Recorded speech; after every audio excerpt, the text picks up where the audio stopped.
Assalamualaikum warahmatullahi wabarakatuh. Waalaikumsalam warahmatullahi wabarakatuh. Alhamdulillahillazi anzala al-Qur'an hudan lin-nasi wa bayyinatin minal huda wal furqan. Wassalatu wassalamu ala asyrafil anam wa ala alihi wa ashabihil kiram, amma ba'du. Saudara-saudara kaum muslimin rahimakumullah. Setiap penganut agama di dunia ini mempunyai sesuatu kitab yang dianggapnya sebagai kitab suci. Orang Hindu punya kitab Weda. Orang Buddha punya kitab Tripitaka. Yahudi mempunyai Taurat. Nasrani mempunyai Injil. Penganut Konghucu punya kitab Tao Te Ching. Orang Majusi punya kitab Zen Avesta. Orang Kebatinan punya kitab Serat Centani, Hidayat Jati, Darmo Gandul, atau Gatoloco. Sementara kita umat Islam oleh Allah diberikan Al-Quranul Karim. Mengapa kita yakini Quran ini sebagai kitab suci? Pertama, ia bebas dari intervensi dan investasi manusiawi. Ia sepenuhnya, baik isi maupun redaksi, adalah produk dari Allah Subhanahu wa ta'ala. Kita yakini Quran kitab suci karena sampai hari ini belum ada seorang pun yang sanggup membuat seperti itu. Suatu kitab hanya dinamakan suci kalau dia bersih dari investasi dan intervensi manusia. Al-Quran ini sejak turunnya 14 abad yang lalu telah menantang. Wa in kuntum fi raibin mimma nazzalna ala abdina fa'tu bi suratin min misli. Apabila kamu ragu-ragu terhadap kebenaran Quran yang kami turunkan kepada hamba kami Muhammad, atau kamu menyangka Quran itu cuma bikinan Muhammad saja, cobalah kamu buat satu surah saja semacam Al-Quran. Apabila kamu tidak mampu melakukannya seorang diri, wada'u syuhada'akum, ajak seluruh teman-temanmu. Sejak tantangan ini turun 14 abad yang lalu, sampai hari ini, tidak seorang pun yang sanggup membuat satu surah saja semacam Al-Quranul Karim. Barangkali belum pernah ada yang coba-coba. Sudah. Di antaranya apa yang dilakukan oleh Musailamah Al-Kadzab. Dia mencoba membuat satu surah semacam Al-Quran yang kalimatnya sudah berbentuk bait-bait syair, tapi isinya jauh panggang daripada api. Yang kedua, kita yakini Quran sebagai kitab suci karena isi dan ajarannya sesuai dengan fitrah manusia. Suatu kitab dinamakan suci kalau ajarannya sejalan dengan fitrah manusia. Misalnya, manusia secara fitrah, kalau dia laki-laki, normal nafsu kepada perempuan. Itu fitrah. Perempuan suka kepada laki-laki. Itu fitrah.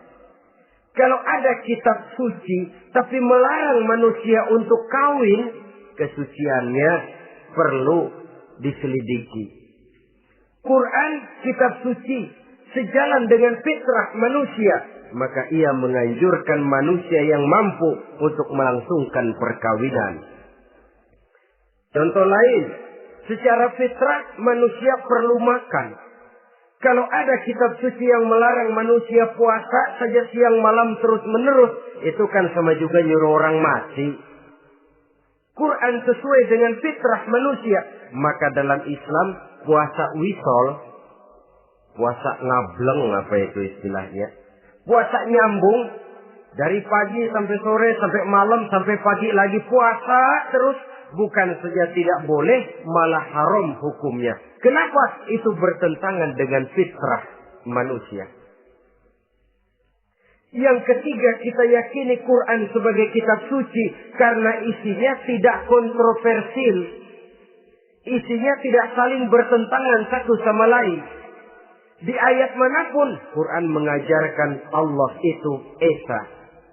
Satu kali dia berkata haram, dia akan tetap berkata haram. Isinya tidak kontroversial. Sebab kalau ada kitab suci, di satu pihak mengajarkan Tuhan Esa, di lain ayat mengajarkan Tuhan 3, di lain ayat lagi mengajarkan Tuhan 4, kitab kacau namanya. Bagaimana suatu kitab bernama suci kalau isinya kontroversial satu dengan lainnya? Dari 3 kriteria inilah kita yakini Quran sebagai kitab suci.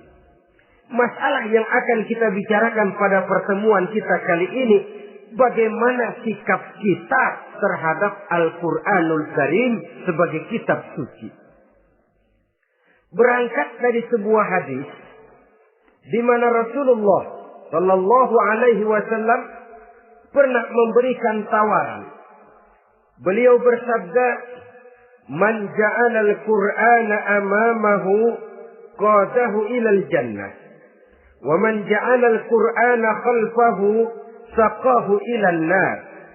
Siapa yang menjadikan Quran sebagai imam, maka Quran akan membimbing dia ke dalam surga. Tetapi siapa yang menjadikan Quran sebagai makmum, maka Quran akan mendorong dia ke dalam neraka. Pilihan terserah kita. Siapa yang menjadikan Quran sebagai imam, ditempatkannya Al-Quran di depan, dia ikuti petunjuk dan ajaran Al-Quran, maka Quran akan membimbing dia ke surga. Surga dunia, lebih-lebih lagi surga akhirat. Tetapi sebaliknya, siapa yang menempatkan Quran di belakangnya, dia belakangi Al-Quran, dia belakangi perintah dan ajaran-ajaran Al-Quran, dia perturutkan hawa nafsunya dalam kehidupan ini, maka Quran akan mendorong dia ke dalam neraka. Ya, neraka dunia, lebih-lebih lagi neraka akhirat. Pilihan terserah kita. Saya mau tanya, kira-kira Quran dalam hidup kita jadi imam apa jadi makmum? Imam apa makmum? Kalau Quran jadi imam, artinya kita umat Islam jadi makmum.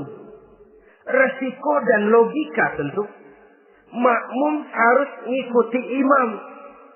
Imam takbir, makmum takbir. Imam ruku, makmum ruku. Imam sujud, makmum sujud. Imam tahiyat, makmum tahiyat. Itu namanya Quran jadi imam, kita jadi makmum. Artinya dalam terjemahannya pada kehidupan, kalau merah kata Quran, merah kita kata. Hijau kata Quran, hijau kita bilang. Ke barat kata Quran, ke barat kita pergi. Ke timur kata Quran, ke timur kita berangkat. Halal kata Quran, halal kata kita. Haram kata Quran, haram kita bilang. Itu Quran imam, kita makmum. Nyatanya kadang-kadang kontras. Nyatanya kadang-kadang paradoks. Merah kata Quran, hijau dong kata kita. Halal kata Quran, remeng-remeng kata kita. Ke barat kata Quran, ke timur kita pergi. Dalam praktek kita mau jadi makmum, Quran kita suruh jadi imam. Kita sesuaikan Quran dengan selera kita. Mana-mana ayat yang menguntungkan, mana ayat yang sesuai dengan mau kita, itu yang kita baca kuat-kuat. Itu yang kita canangkan ke tengah masyarakat ramai. Tapi manakala Quran itu bertentangan dengan nafsu kita, bertentangan dengan gaya dan kepribadian kita, kita umpetin itu Quran. Kalau kita cuma umpetin lumayan, kadang-kadang kita tuduh Quran ketinggalan zaman. Kita anggap Quran tidak relevan lagi dengan situasi dan kondisi. Kalau sudah begitu, sudah menyeberang terlalu jauh namanya. Saudara-saudara kaum muslimin rahimakumullah. Inilah makna hadis Nabi yang diriwayatkan dari Imam Ali bin Abi Thalib, bersabda Rasul, "Man qara'al Qur'ana fastazharahu fa ahalla halalahu wa harrama haramahu adkhalahul jannah." Barang siapa yang membaca Al-Quran lalu memperhatikannya, kemudian menghalalkan yang halal dan mengharamkan yang haram, maka Allah akan memasukkan orang itu ke dalam surga. Ya surga dunia, ya surga akhirat. Apabila kita renungi hadis ini, maka untuk berimam kepada Al-Quran ada 3 jalan utama yang harus kita laksanakan. Pertama, dari kalimat man qara'al Qur'an, barang siapa yang membaca Al-Quran. Ini artinya siapa yang ingin menjadikan Quran sebagai imam di dalam kehidupan, jalan pertama yang harus ditempuhnya menanamkan kegemaran membaca Al-Quranul Karim. Al-Quran gharibun fima baina qaumin la yaqra'una. Quran akan jadi asing, Quran akan jadi aneh kalau terletak di tengah rumah orang Islam yang tidak suka membaca Al-Quranul Karim. Jadi langkah pertama, tanamkan kegemaran membaca Al-Quran. Saya tidak menyalahkan kalau remaja kita gandrung kepada Stevie Wonder. Baik kalau mereka senang kepada suara emasnya Michael Jackson atau suaranya Madonna. Tapi kalau sampai harus mengalahkan kecintaan mereka kepada membaca Al-Quran, ini ironi. Sebagai orang tua, kalau anak-anak kita buta huruf Latin, katanya menghambat pembangunan. Bahkan pemerintah saja menggalakkan bebas 3B itu. Buta aksara diantaranya, supaya rakyat bisa membaca huruf Latin. Kalau anak-anak kita buta huruf Latin, katanya menghambat pembangunan. Bagaimana kalau anak-anak kita buta huruf Quran? Jelas saja menghambat proses kesadaran dan kebangkitan dari dunia Islam itu sendiri. Satu contoh ringan. Dulu sebelum pembangunan merata, listrik belum lagi masuk desa, kampung gelap, rumah pakai lampu minyak. Kalau kita masuk kampung, terasa banyak orang Islam. Kenapa? Di rumah sebelah sana kita dengar anak muda sedang latihan baca rawi. Sebelah sini ibu-ibu sedang selawatan. Di rumah sana remaja sedang baca Quran. Pembangunan maju, listrik masuk desa. Alhamdulillah. Tapi apa yang kemudian terjadi? Proses pergeseran nilai. Setelah listrik masuk desa, radio main kenceng-kencengan. Televisi main gede-gedean. Baca Quran sudah barang aneh, langka. Tengoklah sekarang kalau kita masuk kampung, ada yang remaja sedang baca Quran. Rasanya kok aneh, nggak umum. Sesuatu yang baik malah menjadi nilai-nilai keanehan.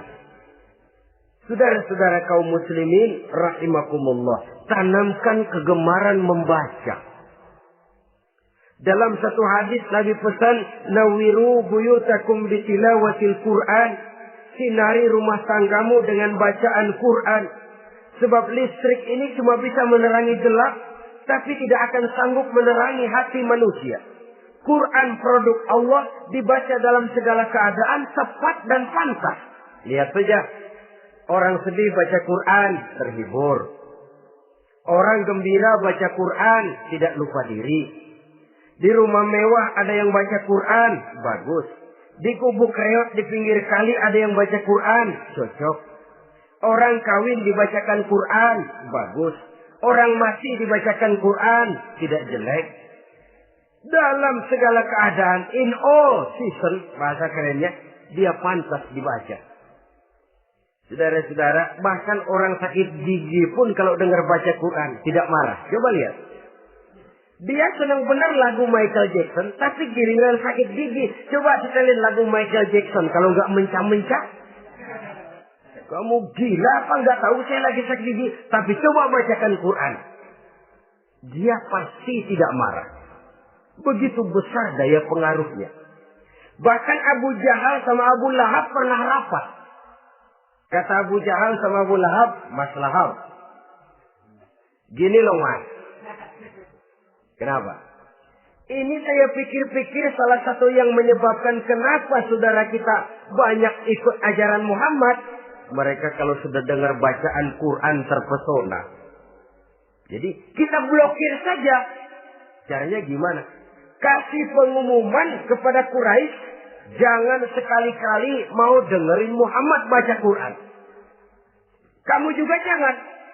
Dan kamu, saya pun begitu. Mari kita janji, tidak mau dengar bacaan Quran. Salaman. Pulang ke rumah masing-masing.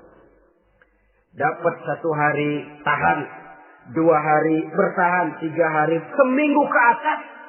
Abu Jahal mulai ada semacam rindu.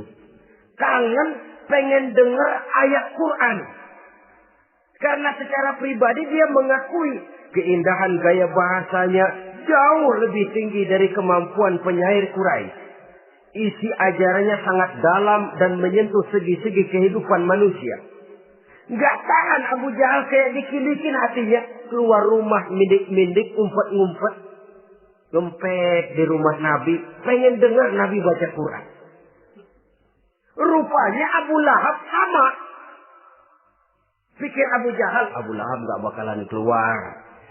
Abu Lahab berpikir, Jahal pasti di rumah. Dua-duanya bareng berangkat ke rumah Nabi. Cuma yang satu dari sebelah barat, yang satu dari sebelah timur. Ngempet, ketemu di sudut, sama-sama kaget. Jahal, loh kamu Lahab? Iya, kamu ngapain? Lah kamu ngapain? Akhirnya sama-sama malu. Sama-sama tidak bisa menahan diri. Akhirnya sama-sama ngakui.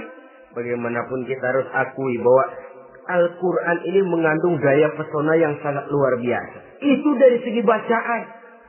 Belum lagi dari segi ajaran. Belum lagi dari segi isi. Tanamkan kegemaran membaca Al-Quran. Sampai-sampai Nabi katakan, Innal ladzi laisa fi jawfihi syai'un minal Quran kal baitil kharib. Orang yang dari tenggorokannya belum pernah keluar ayat Quran barang sepotong pun, belum pernah ngaji barang seayat pun, itu orang kata Nabi kal baitil kharib, kayak rumah kosong. Rumah kan kalau kosong biar bagus, mewah, besar, perabotannya lengkap. Kalau kosong angker. Setan kuntilanak memedi betah benar di situ. Saudara-saudara kaum muslimin rahimakumullah. Dalam satu percontohan Nabi mengatakan begini. Masalul mu'minil ladzi yaqra'ul Qur'an kamasalil utrujah. Rihuha thayyibun wa ta'muha thayyibun. Orang mukmin yang suka membaca Quran adalah ibarat buah utrujah. Baunya wangi, rasanya lezat. Kira-kira kalau di negeri kita buah apa utrujah? Semacam jeruk yang manis lah. Sudah baunya wangi, rasanya enak. Itu buah itu. Orang mukmin yang suka baca Quran kayak buah itu. Baunya wangi, rasanya enak. Artinya syiarnya hidup, isinya memang orang mukmin. Sebaliknya, wa masalul mu'minil ladzi la yaqra'ul Qur'an kamasalit tamrah la riha laha wa ta'muha hulwun. Orang mukmin yang tidak suka baca Quran kayak korma. Rasanya emang manis, cuman kagak ada baunya. Artinya apa? Syiarnya kurang. Kalau orang belum tapi kenal kan kagak mau makan kurma. Kenapa? Nggak ada baunya. Daya tariknya kurang, walaupun rasanya enak. Kalau daya tariknya nggak ada, kan nggak ada iklannya, tidak ada syiarnya. Itu orang mukmin yang tidak suka membaca Quran. Ibarat buah, nggak ada baunya, walaupun rasanya enak. Orang kurang tergerak, kurang syiar, kurang daya tarik. Sebaliknya, wa masalul munafiq allazi yaqra'ul Qur'an kamasalir raihanah. Rihuha thayyibun wa ta'muha murrun. Orang munafik yang suka baca Quran seperti buah raihanah. Apa itu? Baunya wangi, rasanya pahit. Orang munafik baca Quran kayak buah itu. Baunya sih enak, cuman rasanya pahit. Ya munafik baca Quran. Siarnya sih lumayan, daya tariknya hebat, isinya munafik. Nah, paling jelek orang munafik yang nggak suka baca Quran. Wa masalul munafiqil ladzi la yaqra'ul Qur'an kamasalil hanzalah. Laisa laha rihun wa ta'muha murrun. Orang munafik yang tidak suka baca Quran seperti buah hanzalah. Sudah enggak ada baunya, rasanya pahit lagi. Kalau buah pacek kali. Udah baunya kagak ada, kalau dimakan bikin orang celeng. Saudara-saudara kaum muslimin rahimakumullah, tanamkan kegemaran membaca Al-Qur'an, karena membaca Al-Qur'an merupakan ibadah yang besar. Bahkan kata Nabi, afdalu ibadati abdi qiraatul Qur'an. Nilai ibadah yang paling baik dari hambaku adalah ibadah membaca Al-Qur'an. Dalam sholat pahalanya lebih besar daripada di luar sholat. Dengan wudu pahalanya lebih besar daripada tanpa wudu. Mengerti pahalanya lebih besar daripada tidak mengerti. Tapi tidak mengerti pun jangankan membaca, mendengar saja orang baca Quran dengan baik sudah didoakan untuk mendapat rahmat. Berpahala mendengar bacaan Al-Quran walaupun tidak mengerti. Apalagi membaca sendiri, apalagi mengerti apa yang kita baca. Tentu pahala itu akan jauh lebih besar. Ini yang pertama. Tanamkan kegemaran membaca Al-Quranul Karim. Yang kedua, dalam hadis tadi, fastazharuhu. Man qara'al Qur'ana fastazharuhu. Siapa yang membaca Al-Quran kemudian memperhatikannya. Jadi kalau kita mau berimam kepada Al-Quran, setelah menanamkan kegemaran membaca, yang kedua, perhatikan, pahami isinya. Jangan seperti monyet pakai mahkota, ketawa girang, cengengesan, tapi dia tidak tahu arti kebesaran mahkota yang disandangnya. Bangga dengan Al-Quran, tapi apa kandungannya kita tidak mengerti. Untuk memahami Al-Quran ini, caranya bagaimana? Tentu mudah saja. Seperti contoh, kalau kita ingin mengerti caranya bikin tahu, jangan bertanya kepada montir mobil. Montir mobil ahli betul urusan mesin. Tapi kalau urusan tahu, tanya dong tukang tahu.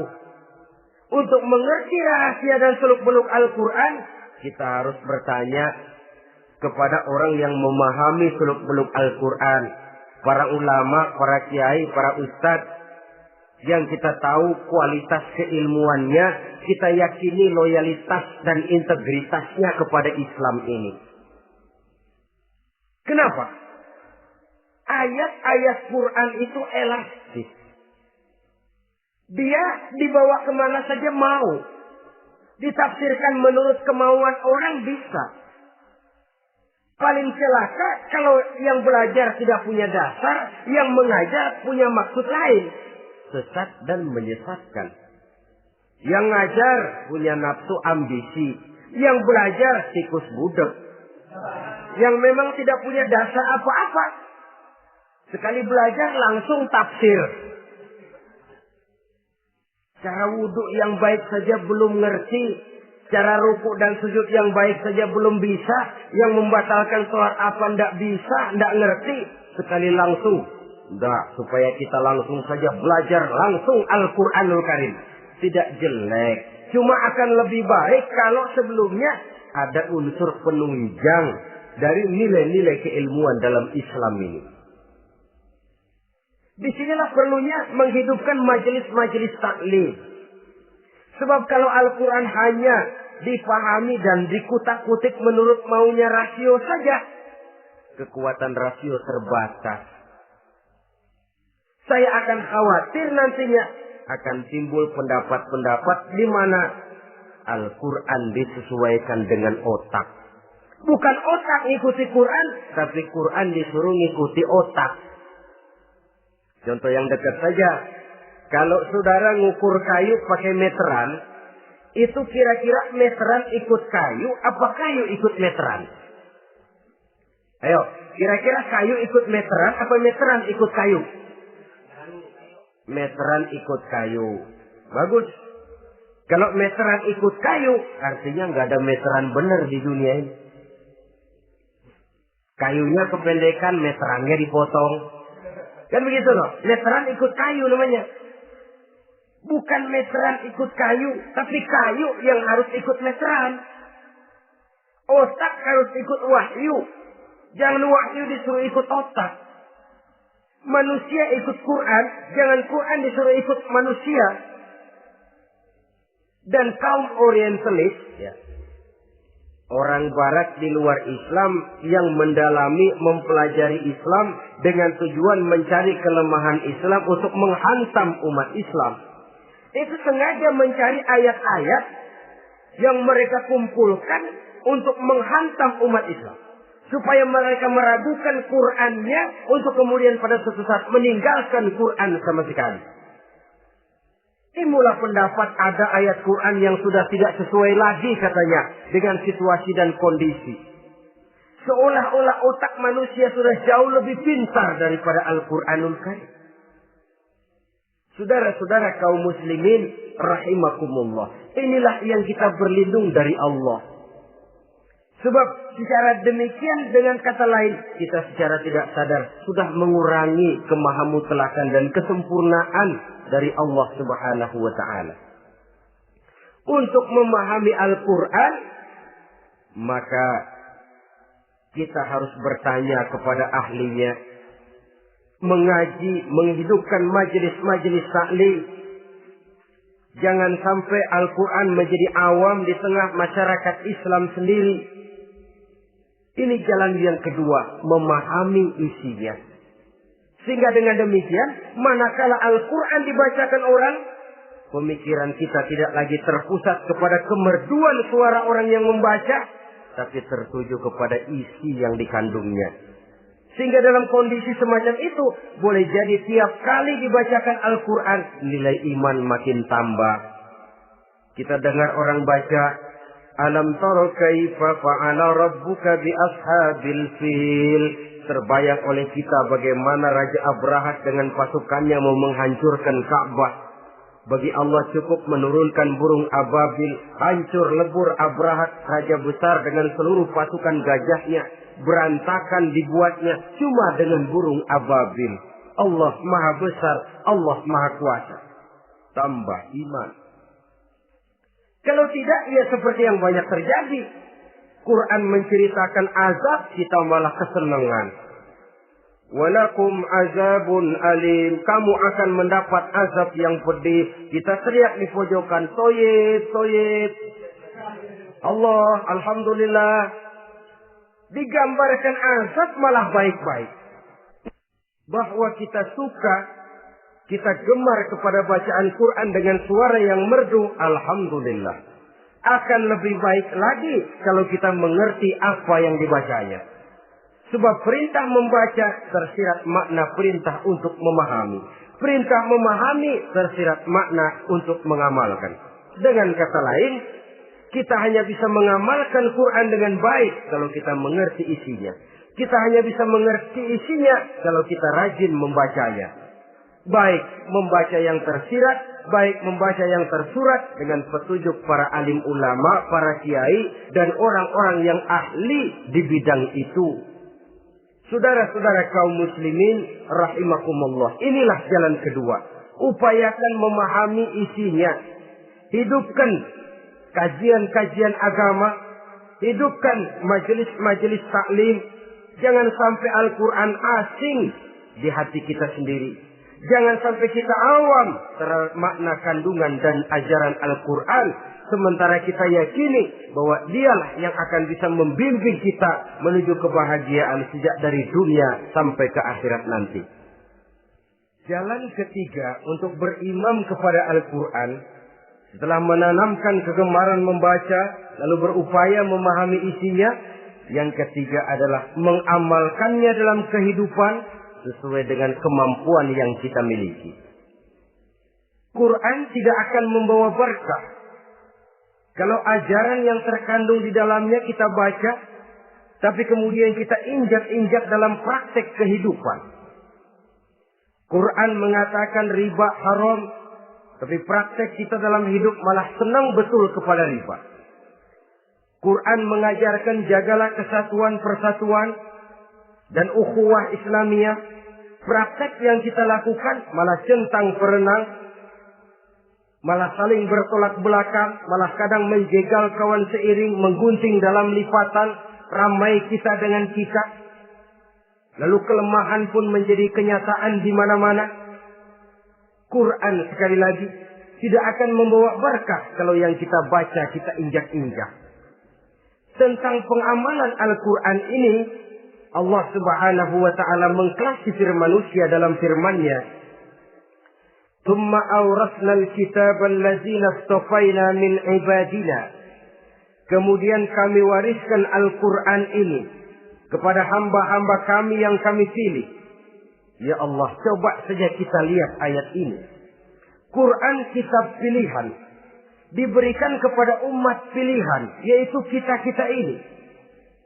Lalu bagaimana umat pilihan ini setelah menerima Al-Quran? Terbagi dalam 3 kelompok besar. Pertama kata Allah, faminhum zalimun li nafsihi. Di antara mereka ada yang setelah menerima Al-Quran kemudian zalim kepada dirinya sendiri. Artinya hanya mulutnya saja yang menerima Al-Quran, tapi perbuatannya menginjak-injak Al-Quran.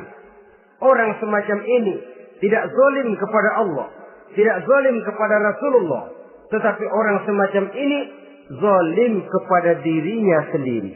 Dia terima Quran dengan mulutnya, tapi dia injak-injak Quran dengan perbuatannya. Na'udzubillah summa na'udzubillah. Kelompok yang kedua, faminhum muqtasid. Di antara mereka ada yang setelah menerima Al-Quran lalu muqtasid. Muqtasid ini 50-50. Ngambil jalan tengah. Ajaran Quran dipakai, ajaran setan dikerjain. Artinya juga perintah Quran oke, larangan Quran ho'o. Saudara-saudara, malaikat bingung bagaimana monternya nih anak ini. Perintah Quran dikerjain, larangan Quran juga dikerjain. Ini muqtasid. Nah, yang ideal adalah golongan yang ketiga kata Allah. Wa minhum sabiqun bil khairati biiznillah. Di antara mereka ada lagi yang setelah menerima Al-Quran lalu berlomba-lomba melaksanakannya. Berlomba-lomba mengamalkan kebaikan. Dan itu hanya bisa terjadi biiznillah, dengan izin dari Allah. Hidayah, saudara-saudara. Berapa banyak orang yang mengerti Quran, tapi hidupnya jauh dari cahaya Quran. Berapa banyak orang yang ahli Quran, tapi cahaya Quran tidak menerangi kehidupannya.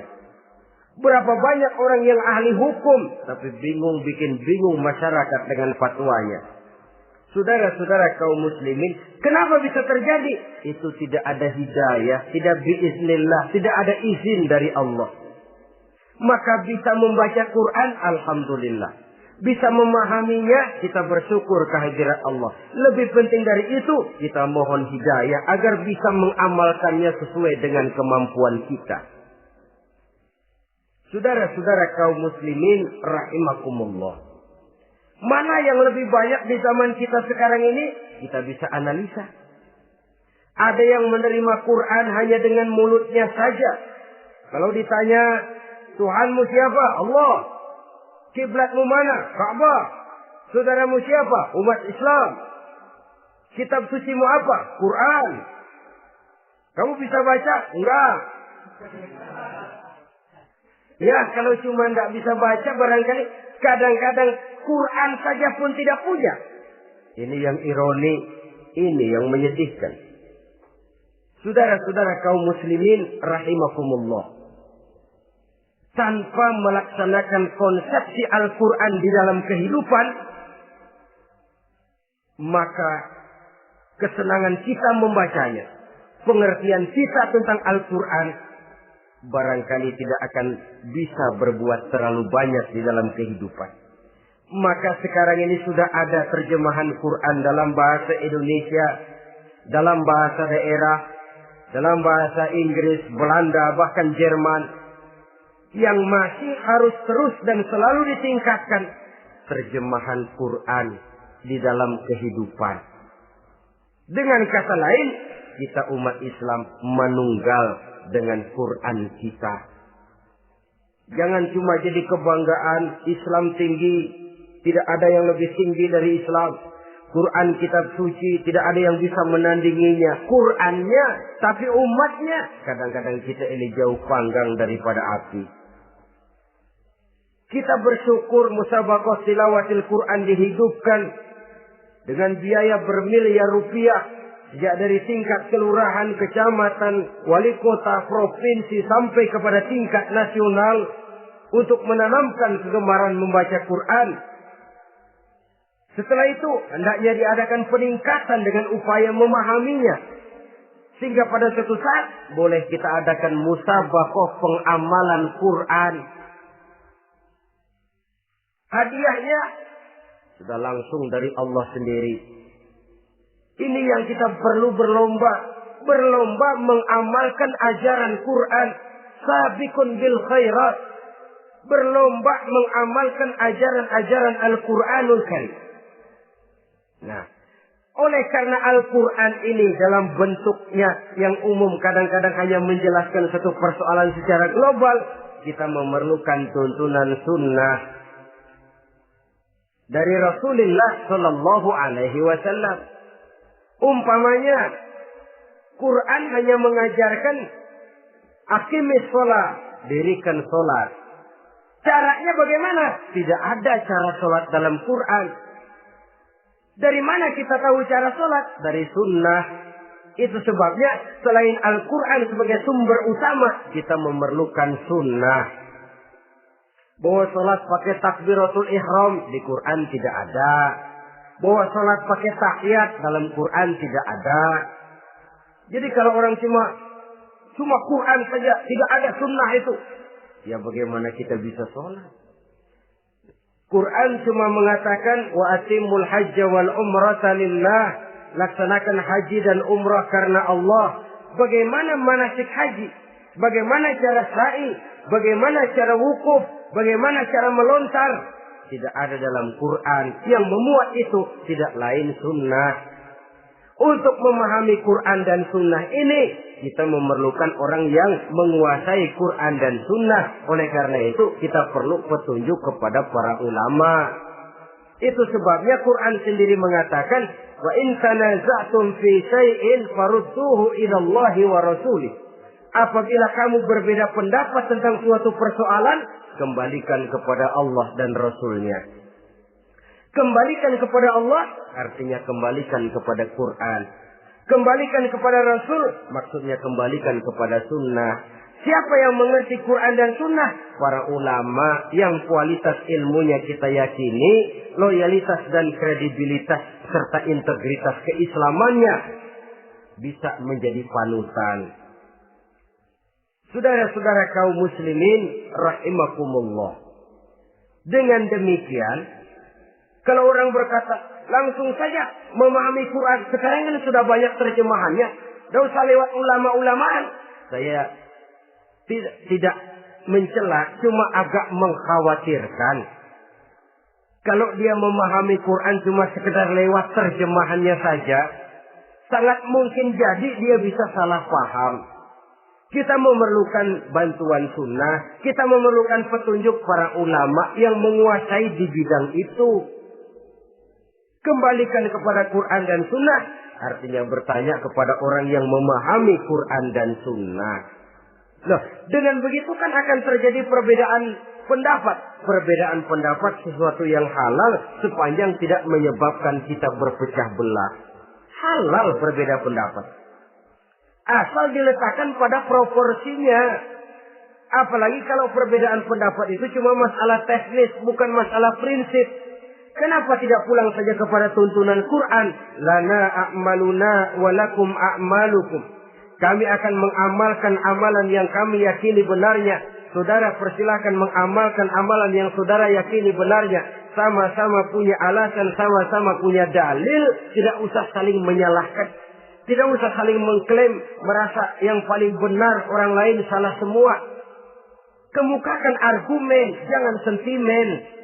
Harus dengan semangat mencari kebenaran, bukan untuk mencapai kemenangan. Kalau sentimen lebih penting dari argumen. Kalau kemenangan lebih diutamakan dari mencari kebenaran, yang berlaku kadang-kadang gengsi. Kalau sudah gengsi, yang bicara emosi. Kalau sudah emosi, istilah kita di kampung, ngambek. Gedean ilmunya sama ambeknya. Kadang-kadang, saya kalau nggak jadi imam nggak mau sembahyang di situ. Kalau nggak jadi imam, orang lain dianggapnya kagak sah sembahyangnya. Pokoknya kalau nggak ngaji sama saya, Islamnya kurang benar. Mengklaim. Perbedaan pendapat wajar, halal, asal tidak menyebabkan kita berpecah belah. Dan sewajarnya kita lebih berusaha mencari titik pertemuan, memperbesar persamaan, dan bukan mengutak-utik perbedaan. Kadang-kadang inilah penyakit kita nih. Satu kunut, satu tidak sembahyang subuhnya. Bisa RT. Satu usoli, satu tidak. Bisa RW. Satu azan sekali Jumatan, satu dua kali bikin masjid lagi. Kenapa bukan persamaannya yang dicari? Kenapa justru perbedaannya yang diperbesar? Yang masalah macam ini sampai kiamat tidak pernah selesai. Kan lebih baik kalau kita ditanya orang, Pak, sholat subuh itu pakai kunut apa tidak sih? Kalau saya pakai. Kalau yang tidak pakai kunut bagaimana Pak? Betul, kata yang tidak pakai. Jadi yang pakai kunut betul? Betul, karena saya pakai kunut. Yang tidak juga betul? Betul, kata yang tidak pakai. Kalau yang kunut betul, yang tidak kunut betul, lalu yang salah yang mana Pak? Yang salah yang subuh nggak sembahyang. Lebih objektif, proyek garapannya ada, umat tidak berpecah belah. Yang konyol, kadang-kadang khutbah Jumat pakai membongkar khilafiyah, menghantam tahlil, menghantam kunut. Selesai sembahyang Jumat, apa yang terjadi? Umat resah, masyarakat gelisah, polemik timbul, masalah tidak terselesaikan. Orang jadi khotib itu raja dalam mimbar Jumat, siapa yang mau bantah dia? Kalau memang mau buka itu persoalan khilafiyah, buka dalam forum khusus. Adakan pengajian, jelaskan masalahnya secara luas, mendasar. Jangan mengklaim dan memvonis. Berikan kebebasan kepada umat untuk menilai masalahnya selesai. Yang tidak puas bisa bertanya. Saudara-saudara,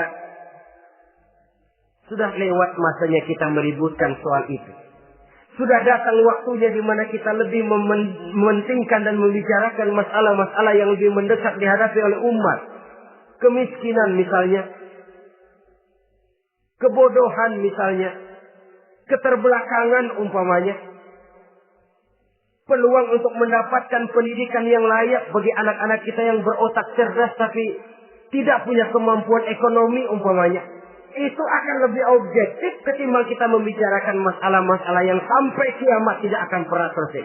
Yang hanya akan menyebabkan kita menjadi lemah, persatuan koyak, solidaritas sosial lalu menurun, saling curiga menjadi tumbuh karenanya, dan pada akhirnya kita tidak akan pernah bisa berbuat banyak.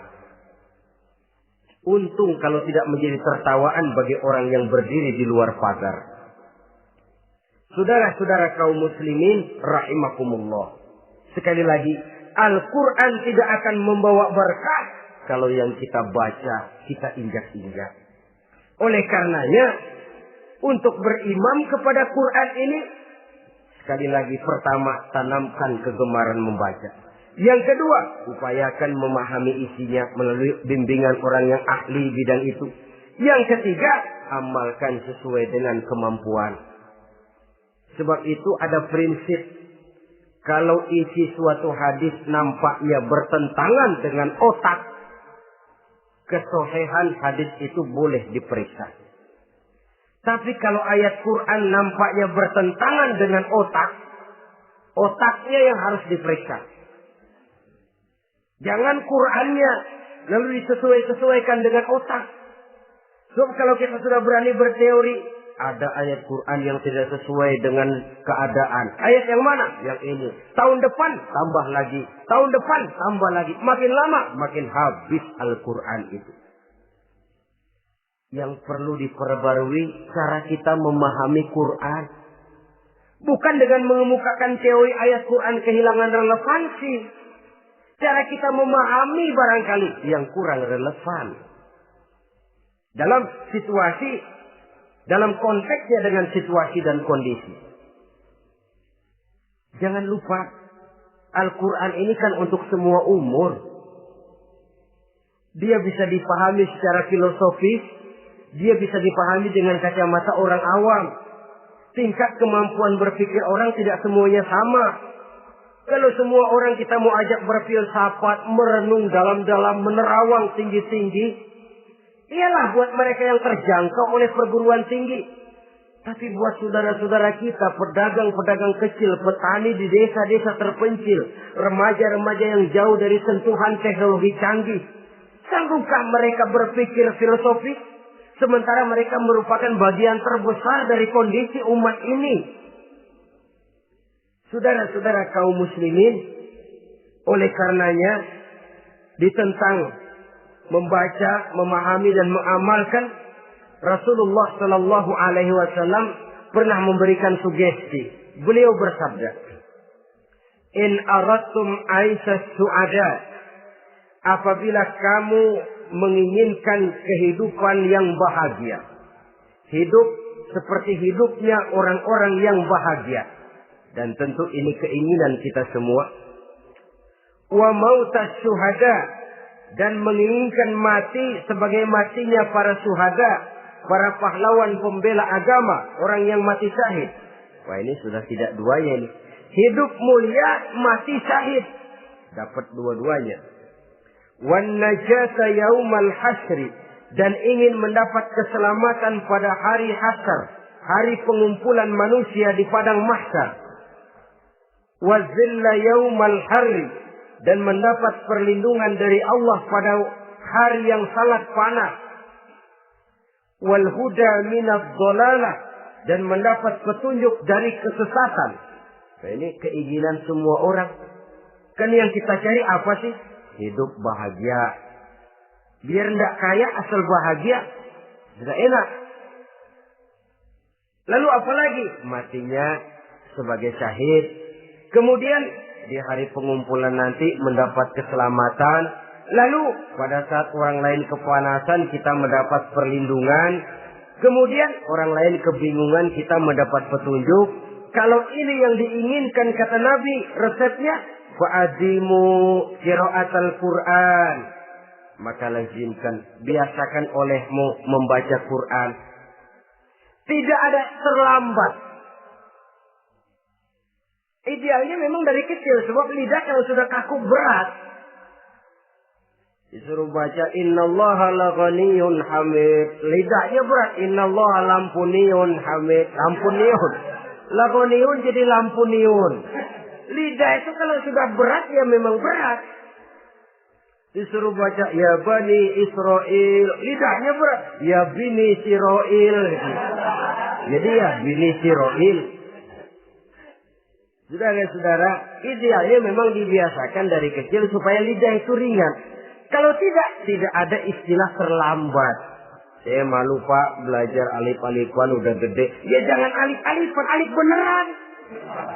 Alif-alifan kapan bisa ya? Alif beneran yang dipelajari. Tidak ada istilah terlambat, tidak ada istilah malu untuk belajar Al-Quran ini. Saudara-saudara kaum muslimin rahimakumullah. Ini sugesti untuk menanamkan kegemaran membaca. Lalu sugesti untuk memahaminya. Tentu banyak ayat, banyak hadis. Mengapa tidak di antara kamu sekelompok orang yang berangkat untuk memperdalam, memahami agama. Falaula nafaro min kulli firqatin minhum ta'ifatun liyatafaqahu fid din. Di tengah kelompok orang yang berangkat belajar teknologi canggih, di tengah grup orang yang mendalami ekonomi, di tengah kelompok orang yang membidangi hukum, di tengah kelompok orang yang sibuk meneliti ilmu-ilmu kedokteran, mengapa tidak ada kelompok orang yang secara takhasus liyatafaqahu fid din, mendalami agama, mendalami Quran ini harus ada. Lalu sugesti untuk mengamalkan Al-Quran kelihatan dari peringatan Allah yang kita bisa temukan pada surah Thaha ayat 124 sampai dengan 127. Wa man a'rada an zikri, barang siapa yang berpaling dari peringatanku, kata Allah, barang siapa yang berpaling dari Al-Quran ini, dia terima Al-Quran, dia imani Quran, tapi dia berpaling dari ajarannya, dia injak-injak apa yang seharusnya dia amalkan, dia perturutkan hawa nafsunya, maka kata Allah, fa inna lahu ma'isyatan dhanka, dia akan diberikan satu penghidupan yang sempit.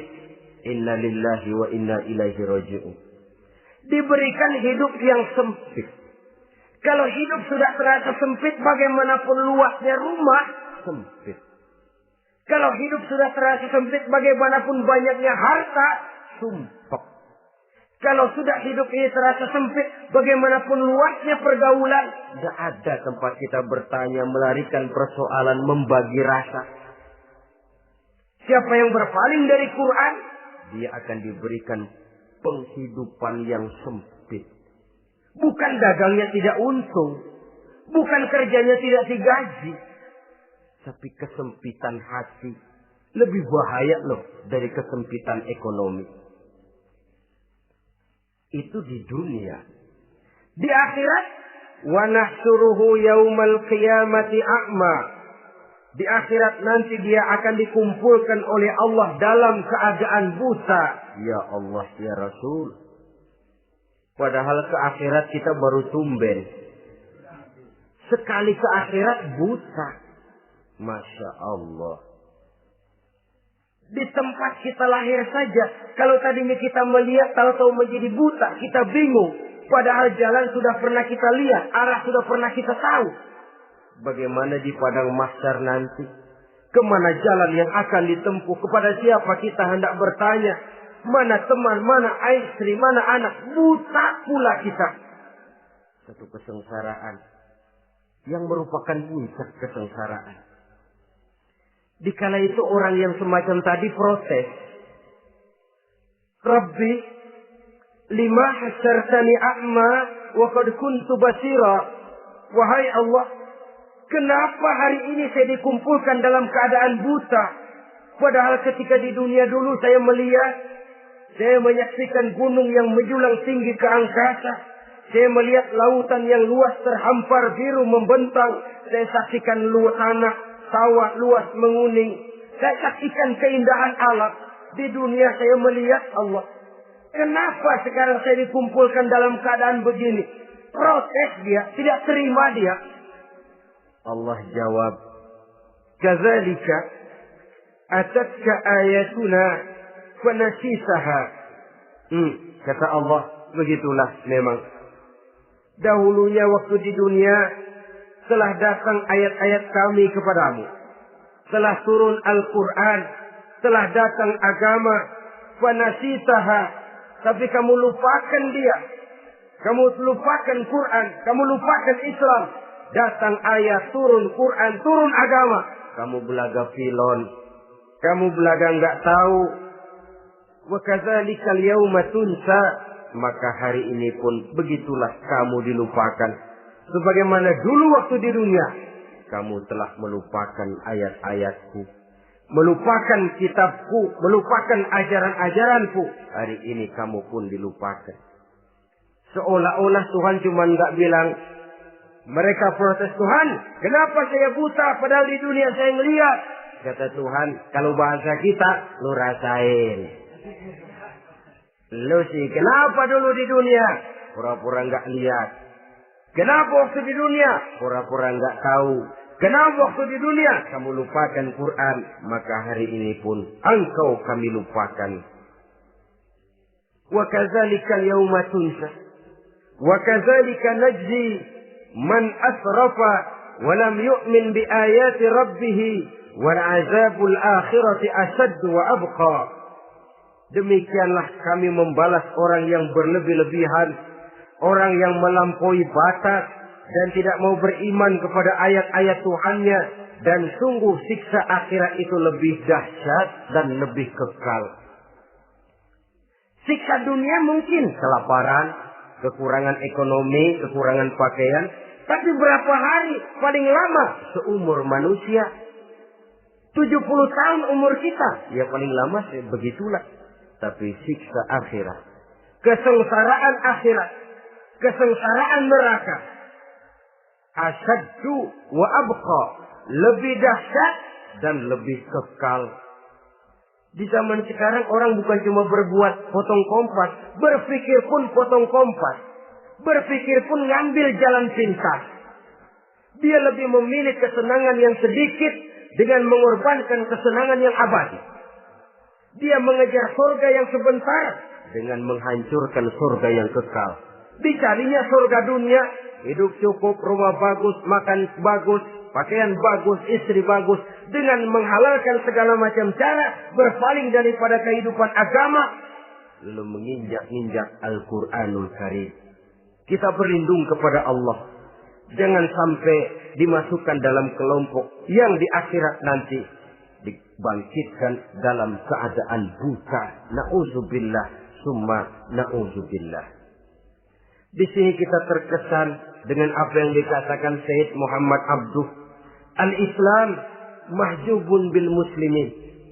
Kebesaran Islam kadang-kadang tertutup oleh tingkah laku umat Islam sendiri. Keluhuran dan kesempurnaan Al-Quran tertutup oleh kebodohan umat Islam. Sedangkan untuk mengungkapkan rahasia Al-Quran ini diperlukan keahlian yang kompleks. Saudara yang di Fakultas Teknik belajar teknologi, ungkap buka rahasia Quran di bidang teknologi. Saudara yang di bidang kedokteran, ungkap buka rahasia Al-Quran di bidang kedokteran. Saudara yang ahli geologi, pelajari struktur kulit bumi dengan mengungkap rahasia Al-Quran. Sehingga pengkajian kita tentang teknologi, pengkajian kita tentang angkasa luar, pengkajian kita tentang anatomi manusia akan berakhir kepada Subhanaka ma khalaqta hadza batila. Ya Allah, tidak satu pun yang Engkau ciptakan ini sia-sia. Perut bumi mengandung minyak, timah, kekayaan yang berharga untuk manusia. Mempelajari angkasa luar bisa memahami musim dan menyelamatkan manusia. Mempelajari rimba belantara, teknologi canggih, akhirnya akan memperkuat nilai-nilai iman. Menerjemahkan ajaran Quran lewat disiplin ilmu yang kita kuasai masing-masing, untuk kemudian bekerja sama bahu-membahu dalam rangka mengimani Al-Quran,